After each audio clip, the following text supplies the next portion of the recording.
It was one of the pivotal events of the Reagan years. A Korean passenger airliner shot down by a Soviet fighter jet. In 1983, the Soviets shot down a passenger plane, killing 269 people on board. Why did the Soviets fire on a defenseless airliner? The Soviets truly believed that this was a spy plane. How did Flight 007 get off course? Clearly, something distracted them at the crucial moment. And where was it shot down? The military provided tracking data which unambiguously showed the aircraft out past the 12-mile limit. Why wasn't it warned before the attack? It was miles, hundreds, thousands of miles out of the range of any Western radar. We used 21st century forensic technology to reinvestigate this controversial event. The wreckage was found by the divers here, which is approximately 20 nautical miles from Sakhalin Island. And we hear a first-person account of what actually happened from the pilot who shot down the plane. As we recreate the final flight of KAL 007.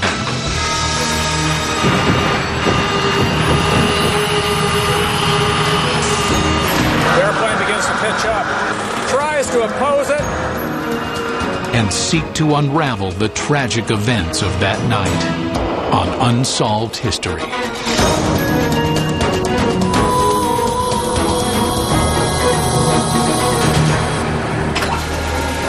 Korean Air 007, turn left heading 220. At the Flight Training Academy in Miami, Florida, a team of investigators is recreating one of the most controversial events of the Cold War. Using the B-747-200 flight simulator, they hope to discover what really happened to Flight KAL 007. September 1st, 1983. Korean Airlines Flight 007 with 269 people aboard is shot down in Soviet airspace. There are no survivors. 23 casualties are children under the age of 12. The incident ignites an explosion of outrage around the world. The United States claims that the Soviets had fired upon a defenseless civilian aircraft without provocation. There was absolutely no justification, either legal or moral, for what the Soviets did. The Soviet Union counters that the wide-body 747 was actually a spy plane, and that their actions were justified. The Soviet regime, to the end of its days, insisted the mission had been a spy flight. They hid away the data, the recorders that they had discovered, and their own internal reports on the behavior of their air defense forces. How did the Korean airliner get so far off course? Could the Soviets have mistaken the huge passenger plane for a much smaller military aircraft? Did they give the civilian airplane adequate warning? Was KAL 007 indeed in Soviet airspace when it was shot down? And why was so little wreckage found? To help answer these questions, Unsolved History has assembled a team of investigators and experts. Historian in residence Daniel Martinez. Retired aviation investigator Ron Schleid. Space Shuttle engineer Jim Oberg. Retired 747 pilot Hal Ewing. Russian aviation investigator Vladimir Kaufman. Former Russian Air Force General Anatoly Kornikov. And Russian journalist Andrei Ilyich. Plus, we'll hear in his own words a moment-by-moment account of the tragedy by the man who actually shot down KAL 007, Russian fighter pilot Lieutenant Colonel Gennady Osipovich.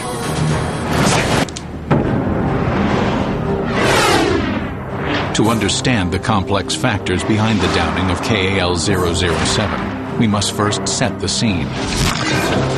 In 1983, tensions between the United States and the Soviet Union were near an all-time high. President Ronald Reagan had declared the Soviet Union the evil empire, and the two great superpowers were engaged in a dangerous game of brinksmanship. On September 1st, the game turned deadly. 1 a.m.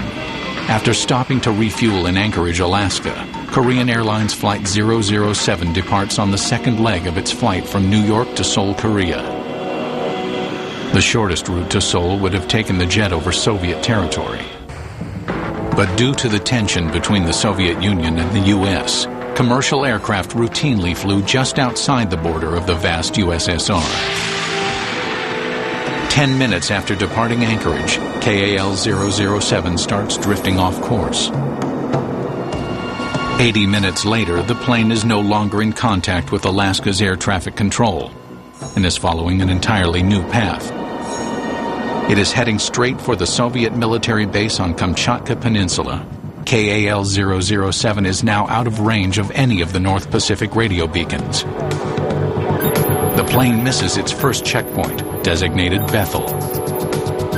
After it passed Bethel, which it missed by only 12 miles, not really enough to give the radar controllers, even had they been watching, much of a heads up.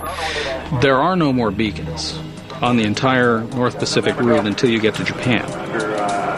Kamchatka Peninsula is home to several important Soviet military installations. As KAL 007 approaches Kamchatka, the Soviet Air Defense orders fighter jets to intercept the errant plane. 32 minutes later, however, Flight 007 crosses Kamchatka and re-enters international airspace. Soviet Air Defense tracks the airliner as it continues on a southwest heading.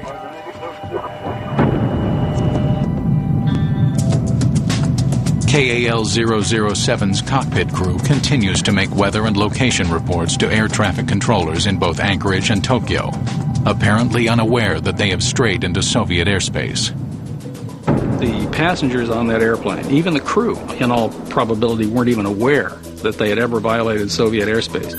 Soon 007 approaches Sakhalin Island. Within minutes, the airliner will again be in Soviet airspace.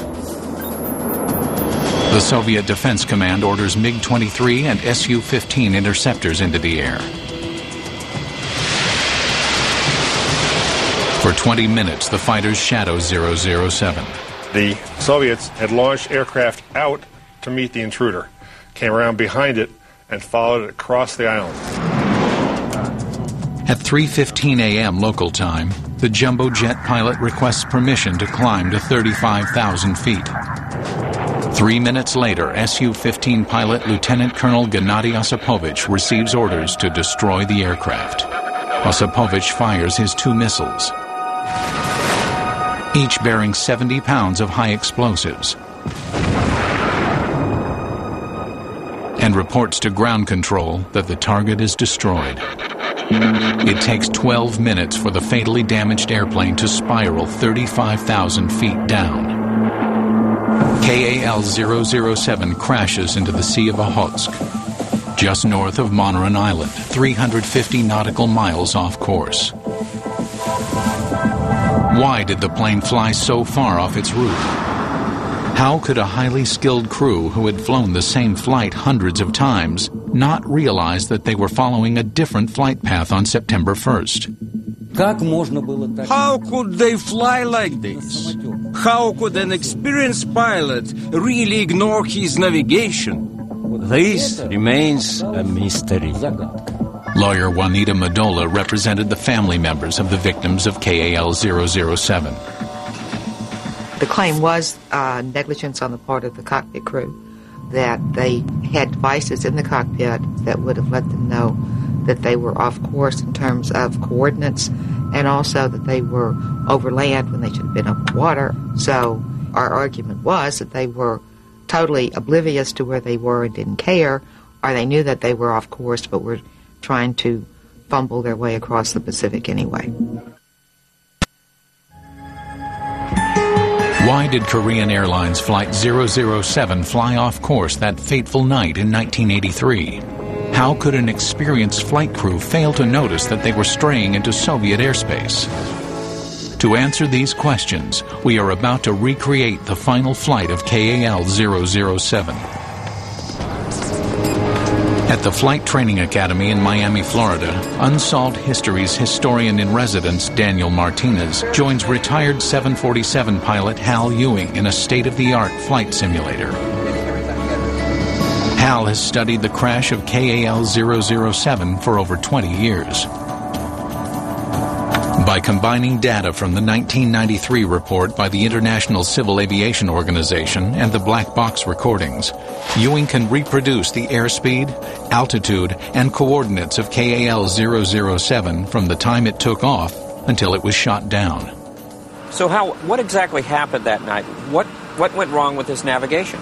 We're going to simulate the takeoff and initial climb and make the same turns that they made at the same time that they made. The simulator here has been set to the same weight, the same center of gravity, the same weather conditions. The trim is the same.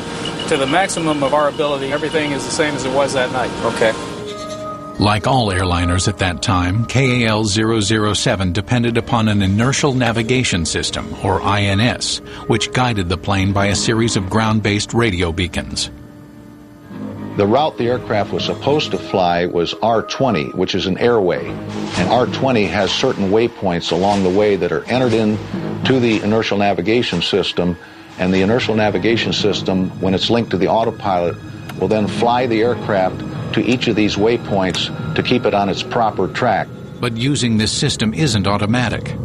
The pilot needs to manually switch the aircraft to the INS mode so that the plane heads for the correct destination.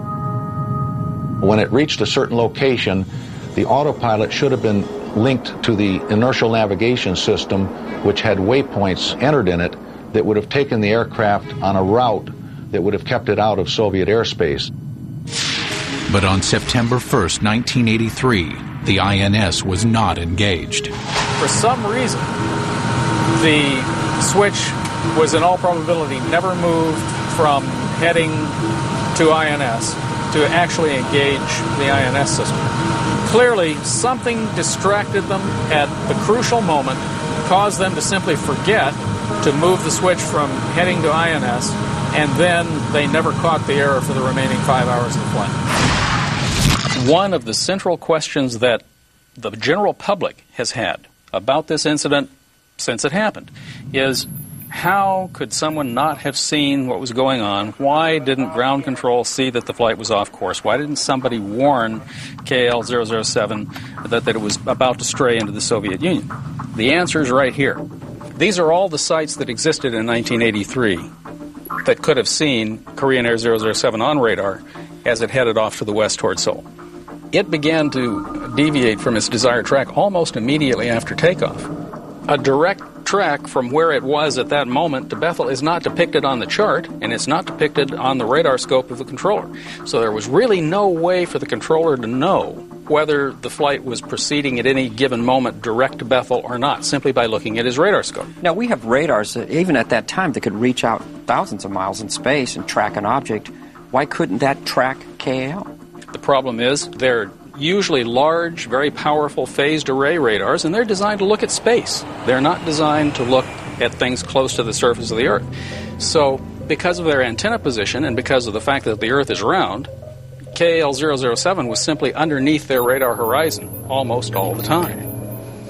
Now, as you can see from the chart here, when KAL 007 started getting seriously off course and beginning to penetrate Soviet airspace way over here, it's out of the radar. He was miles, hundreds, thousands of miles out of the range of any Western radar. The Russians had radar, and the Russians saw them, but they used their radar for another purpose. But there's no evidence, and never has been, to suggest that any civil radar, that any air traffic controller would have been looking at on that night had the capability to warn KAL 007 that it was proceeding off course. With KAL 007 out of radar range, a series of coincidences converged to create a tragedy. There were several other planes in the immediate area that night. Another Korean Airlines flight was en route. In addition, 75 miles away, an RC-135, an American spy plane, was monitoring secret Soviet missile tests. The RC-135 is a converted Boeing 707, which has a similar configuration to a 747, but it is much smaller. These military spy planes would fly figure eights in and out of Soviet airspace, listening to Soviet communications and collecting data. The Soviets knew all about these kinds of missions because they were routine, they've been flown many times, and Soviet pilots had scrambled to actually chase down and often wave to some of these aircraft. Every airline had been warned that to intrude over Soviet territory could result in a possible attack. The whole area was militarized. So to have an airliner coming across this area, even by accident, set them up for this disaster. The stakes were raised even higher by the risky game of cat and mouse being played between the USSR and the United States. It was common practice in those days for the U.S. To use RC-135s to tease the Soviets, mocking that they were going to penetrate their territory. They would fly toward their territory, and the Soviets would bring up their radars and send up fighters, and then the RC-135s would turn around. As 007 neared Soviet airspace, its flight path began to converge with that of the RC-135. The Soviets were watching the aircraft on their radar, and different radar controllers in different locations were reporting position points to a central area, and someone in that central command was plotting these positions on a map. Someone made an error in reporting these coordinates or reporting the numbers, and when they plotted it, they showed that the two aircraft had in fact moved into the same area, in fact had merged and then separated. Did the Soviets confuse the two planes and target the wrong aircraft? How could anyone familiar with aviation mistake a Boeing 747 for another aircraft? Well, there are numerous superficial similarities in that they're both large, swept-wing, four-engine, low-wing jet transports. Both airplanes were just unpainted natural aluminum on the bottom of the wings and the bottom of the fuselage, so the coloration would be similar. If the Soviet fighter planes had approached the suspicious aircraft from behind and below, they would have seen an outline matching a 707. And a 707 converted into an RC-135 was what they were expecting to find. In order to clearly identify the plane, the fighter pilot would have to approach it from the side, where he would have seen the distinctive hump of the 747. Do we have any indication that the Russian fighter pilot did that? In the case of the shoot-down, he transmitted back to his controllers several interesting pieces of information, but nothing that lets us know for sure that he had identified it as an airliner or a 747. Retired Army General Anatoly Kornikov was the chief commander of air defense for Sakhalin Island.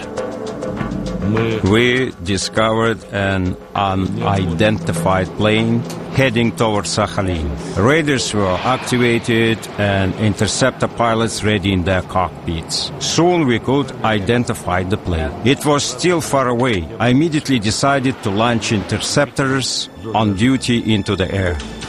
Lieutenant Colonel Gennady Osipovich was one of the fighter pilots sent to intercept the intruder.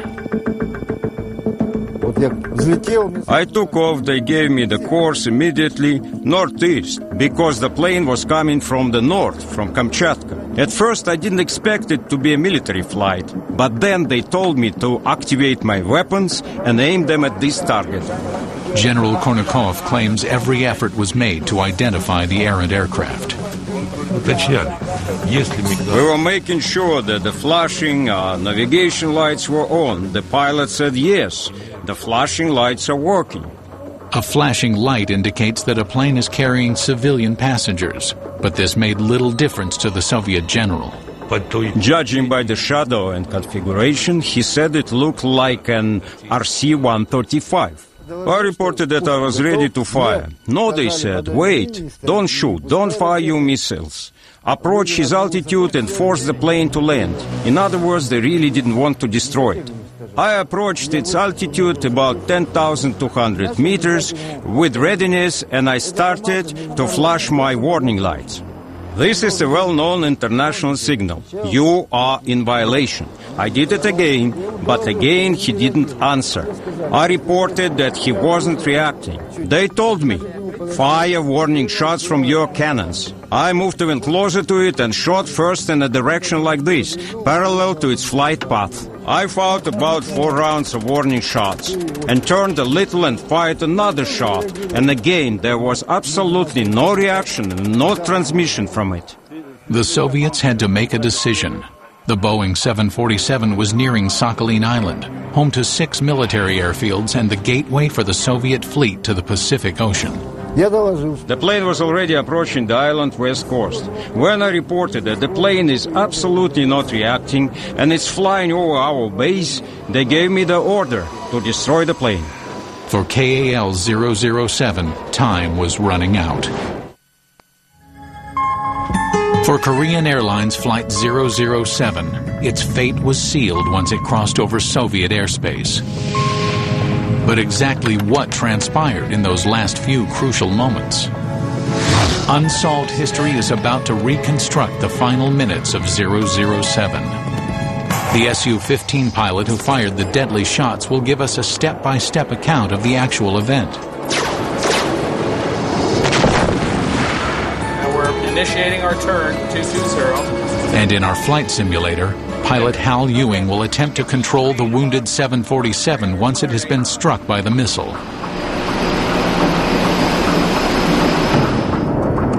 As the Soviet fighter closed in on KAL 007, the airliner made an unexpected move.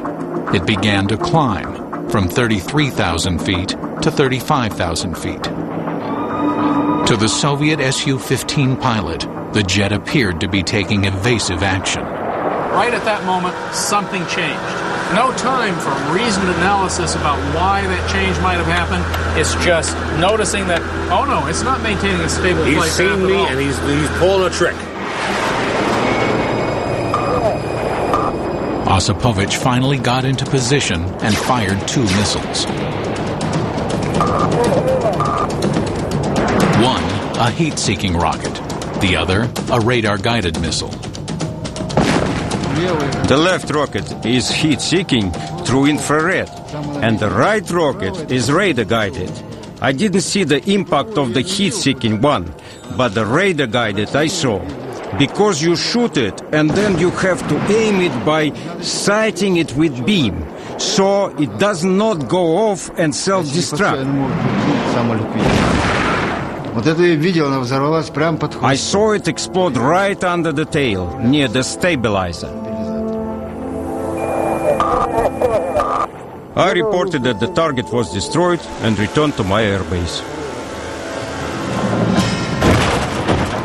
According to the cockpit voice recorder, this is the first indication that anything is wrong.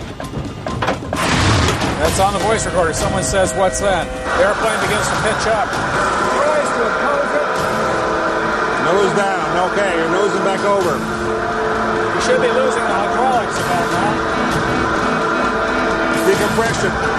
The rocket has destroyed the hydraulic controls, the plane's nervous system. From the flight recorder, we know that the engines were still operating normally. The only change is this point here where the pilot himself reduced power in an effort to control this climb. We also have a verbal comment that was recorded by the cockpit voice recorder in which the flight engineer or the second officer advised the captain after the missile strike that all 4 engines were normal. Looking back here, we can imagine what they couldn't see or never knew. The tail is scrap metal. An extra drag in the tail is jerking the tail back, pulling the nose up. Meantime, with all the scrap back there and the damage, the hydraulic lines going through the tail are all now bleeding. We're about to lose all 4 of our hydraulic systems. All the hydraulic fluid would be lost, and if that happens, the airplane's pretty much uncontrolled.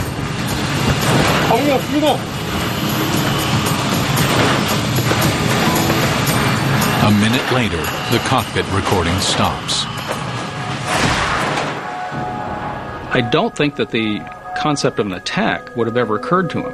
I don't think they lived long enough to really think it through and even grasp the idea that they might have been hit by a missile. Another 10 minutes will pass before the passenger jet strikes the water at over 700 miles per hour.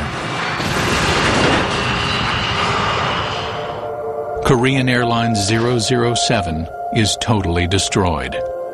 All 269 people on board are killed. Osipovich claims he fired several warning shots at the jetliner. But did the fighter pilot know that he was tracking a passenger plane? First of all, I didn't have time to figure out what kind of plane it was. I was the only one in the cockpit, and a plane is not a car. For one person to navigate, to aim weapons, to observe everything, and at the same time figure out if it is a civilian plane or whether it is waving at me friendly. I had only one goal. I was basically aiming, to kill. This is what I learned. Osipovich was following orders as he was trained to do. But did he follow the correct international procedures? The international accepted procedure is for the fighters to come up alongside, make visual contact with the crew, to alert them by either flashing their lights or firing cannons. The fighters that were sent up to intercept Korean Air did not follow the international procedures for interception and identification. Following is the actual audio recording of the radio conversation between Osipovich and his commanding officer in the minutes leading up to the moment he fired his missiles.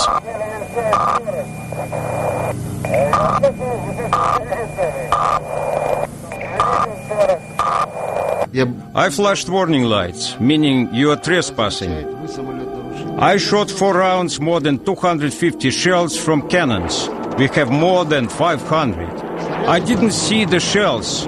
They had to see the flashes from the barrel. They are big at night. Everyone could see it. We used all possible means to let them know they were trespassing. Commands from the ground, from the air, by blinking lights, by warning shots from the cannons.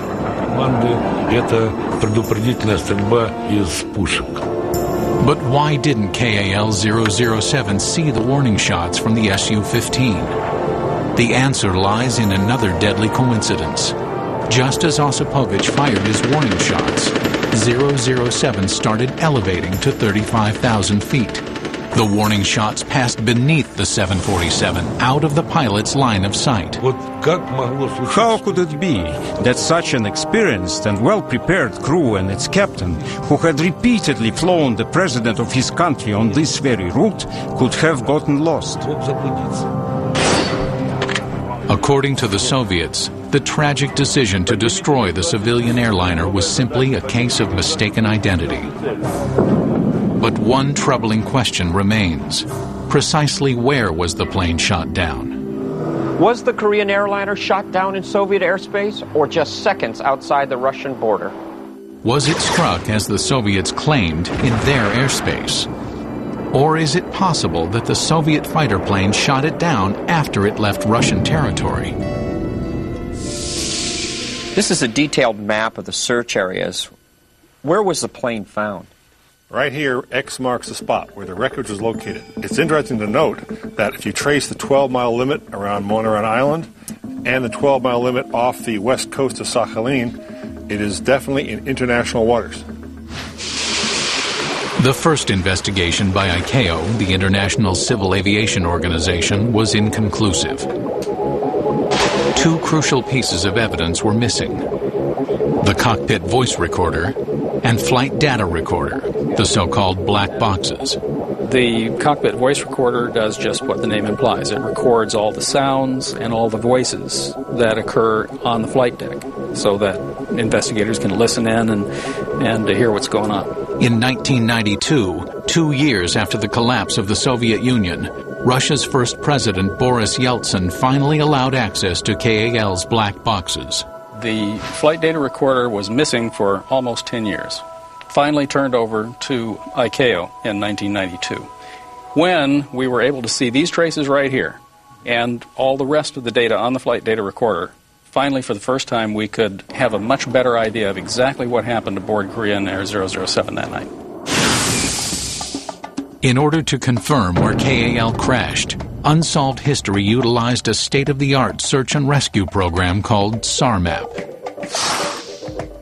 Working backwards, software designer Owen Howlett and oceanographer Malcolm Spaulding were able to calculate where the jumbo jet actually hit the water by using information about the debris found after the crash. Both tides and currents cause items in the water to move in predictable ways. We have some indication about where the debris was found and roughly the time period that it occurred. And so let's say that the debris was being picked up along the shore in the southeast area of Akito Island in Japan. And so what we're looking for is actually where that path intersects with the flight path. Where we see these particles now intersect with the green line, which is K007's flight path, we would say that's probably the origin or the location of where the wreck site could be found. After tracking the water patterns back to the crash site, Howlett and Spaulding confirmed their results by following the debris forward again. Now that we have information about the actual wreck site, we've essentially overlaid where the wreck was found by the green airplane symbol that says wreck found, and we've overlaid on that as well the location of where we thought the search area should have been located for the debris field that we saw. See that the location of the wreck is to the south and west slightly of where the missile attack occurred, which seems consistent with the flight path and subsequent airplane motion after the attack occurred. The wreckage was found by the divers here, which is approximately 38 kilometers, or that's about 20 nautical miles from Sakhalin Island. Then that indicates that the wreckage was located just outside the 12-mile limit of territorial waters of the Soviet Union. That's right, Ron. It looks like it was about 14 nautical miles offshore. This confirms where the plane actually hit the water. But precisely where did the Soviet jet fire on the airliner? Did the deadly missile strike the jumbo jet when it was in neutral territory? Russian aviation investigators Vladimir Kofman and Yuri Chigurov were part of the original International Civil Aviation Organization team in 1983. Presented here are the results of the decoding of the black box recording from plane KAL 007. The decoding was conducted in 1983. Because we did not have proper equipment, the decoding was done manually. Based on data from Soviet radar, KAL 007 did not plunge straight down after being struck by the missile. Instead, it went into a long, wide spiral. Here, on this graph, we see the plane's movements after it was hit. Here is the downward spiral with loss of altitude and speed. With the spiral descent, the plane's fuselage skin started disintegrating.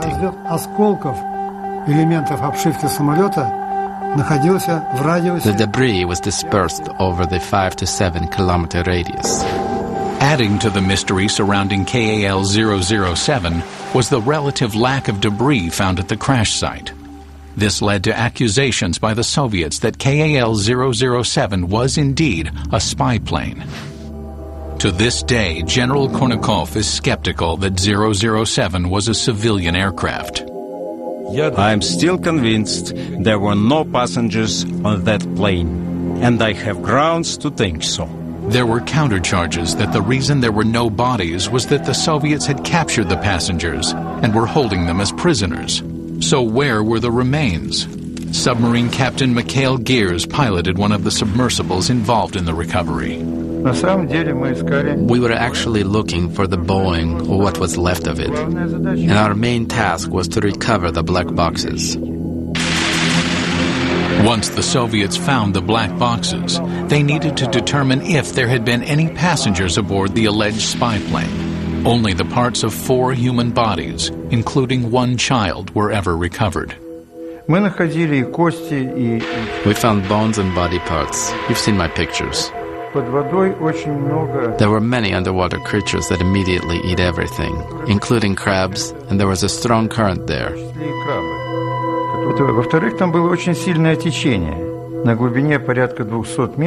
For a month, at a depth of over 200 meters, They were trying to fetch human remains from underneath a heap of plane debris. The remains were taken to the seashore, and doctors tried putting body parts together to determine how many people there were.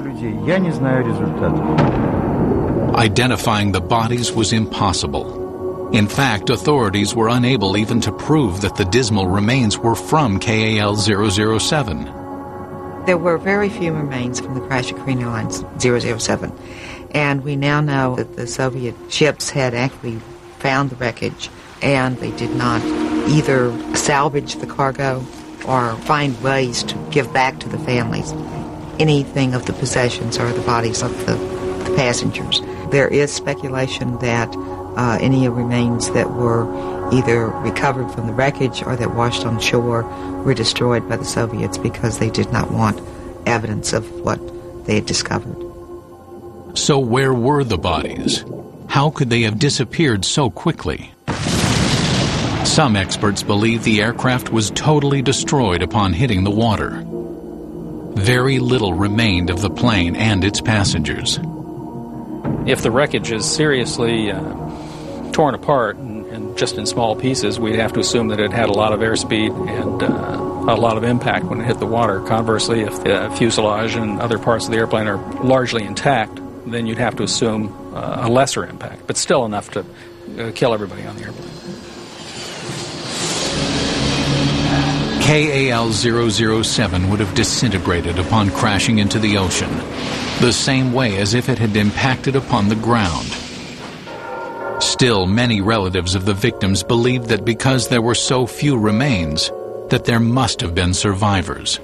There are still some family members who would like to believe that their loved one is alive, even if they're being held hostage in prison in Siberia. The fact that there were very few personal effects that were found means that there is no closure for the family members. They had no memorabilia of their loved one that they could bury and have a place to go grieve over. In 1993, Russian journalist Andrei Ilyish organized a second dive to the crash site to search for clues. He invited Mikhail Gears to help with the investigation. The main question still engendering myths is why no corpses were found. The task was to raise numbered parts of the plane and dissipate the ridiculous theories that this was the wrong plane and the Russians were hiding something. I retrieved the numbered parts so that we could send them to Boeing in Seattle and prove that they belong to that specific plane.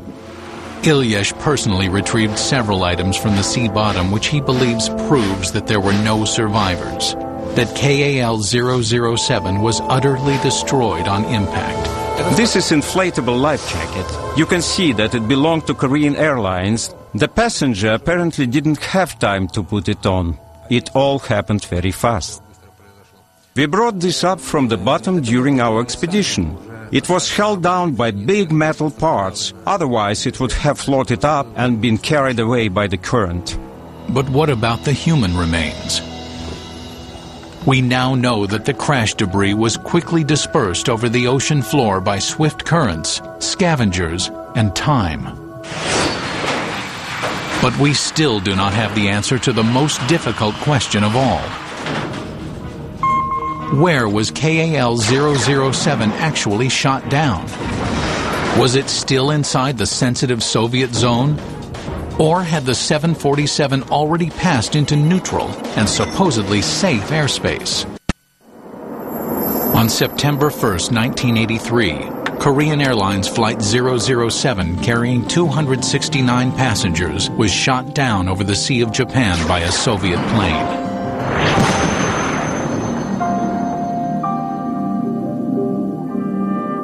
For 10 years, the tragedy was kept shrouded in mystery. But in 1992, the Russian Federation relinquished the plane's so-called black boxes to Korean authorities. The 1993 official International Civil Aviation Organization investigation concluded that the Soviet Defense Forces had exercised proper conduct and made every attempt to identify the passenger plane before firing on it. The report also concluded that the Russians had fired on the 747 while it was still in Soviet airspace. But detective work by Jim Oberg, an expert on Soviet disasters, discovered that this was not true. Oberg noticed that on page 10 of the 1993 report, the exact coordinates were listed, including the time, how far off course the plane had flown, and where it was struck by the missile. According to the ICAO report, the target was hit at 3:25 a.m. At that time, KAL 007 was 350 nautical miles to the right of airway R20. The coordinates of the point where the airplane was hit are 46 degrees north and 141 degrees east. The most precise data was from the Russian tracking data itself, and in a supplement to the report in 93, the Russian government and the military provided tracking data which unambiguously showed the aircraft out past the 12-mile limit. Are you telling me that Korean Airlines Flight 007 was shot down outside of Soviet airspace? By a few miles, not by much, but clearly past it in international waters when the missile was launched. It had already crossed the 12-mile limit back into international waters where it was destroyed. The coordinates our experts are using come from the Russians themselves.